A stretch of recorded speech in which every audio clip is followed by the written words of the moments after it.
এই ভিডিওরে আপনার তিনোটি বড় খবর রয়েছে শেষ পর্যন্ত দেখুন সবুটিক বড় গুরুত্বপূর্ণ। ভর্তা ৩৫০০ টঙ্কা কেবেঠার পাইবে সরকার কলে ঘোষণা। এছাড়া ফোনপে গ্রাহক আসলা এক বড় খবর। আসন্তু গোটি গোটি খবর নজর পকাইবা তা পূর্বর ভিডিও को लाइक करंतु सब्सक्राइब करनथिले एबे सब्सक्राइब करी पाखर थिबा घंटी चिन्ह को दबाई दियंतु। देखंतु प्रथम खबर रहिछि फोनपे रे यूपीआई क्रेडिट लाइन। फोनपे रे बहु प्रतीक्षित सेवा तथा तार प्लाटफर्म रे यूपीआई क्रेडिट लाइन आरंभ करने को घोषणा करिछि। एपरिक जो उपभोक्ता माने सेमानक बैंक रो क्रेडिट लाइन पाइथिबे ओ सेमाने वर्तमान क्रेडिट लाइन गुड़िक फोनपे रे यूपीआई सह लिंक करि पारिबे एवं निरविच्छिन्न भावे व्यावसायिक पेमेंट करि पारिबे। आ खबर नंबर 2 भर्ता 3500 टଙ୍କା केबेठारु मिलिबो।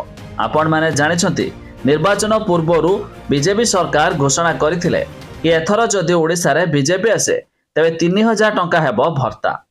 हेले राज्य बजेट 2024 रे मोहन माझी मध्य घोषणा कले कि भर्ता 3000 परिवर्ते लागू हैला 3500 टଙ୍କା।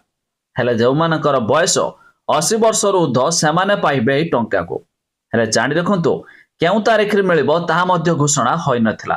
हेले बे मिलुथिबा सूचना मुताबिक आसंता सेप्टेम्बर मास 17 तारिख रहिछि प्रधानमंत्री मोदी को जन्मदिन, अर्थात एई तारिख ठारू मिलबा को जाउछि 3500 टଙ୍କା भर्ता। खबर नंबर 3 सृष्टि हैला आउ एक लघुचाप क्षेत्र 1 तारिख जाए प्रबल वर्षा संभावना। बंगोपसागर रे सृष्टि हैला एक लघुचाप क्षेत्र। केंद्रीय और संलग्न उत्तर बंगोपसागर रे लघुचाप क्षेत्र सृष्टि होइछि। पाणीपाग विभाग सूचना अनुसार यह पश्चिम और उत्तर पश्चिम को मुहाई काली सुधा हेब सदृश लघुचापर रूप नेब। पर यह उत्तर आंध्र और दक्षिण ओडिशा उपकूल को गति करिवो।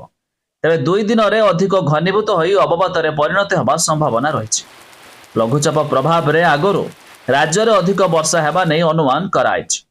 एपटे भुवनेश्वर आज वर्षा लागि रहिथिया बेले सकाळे कोहला पाग लागि रहिछि।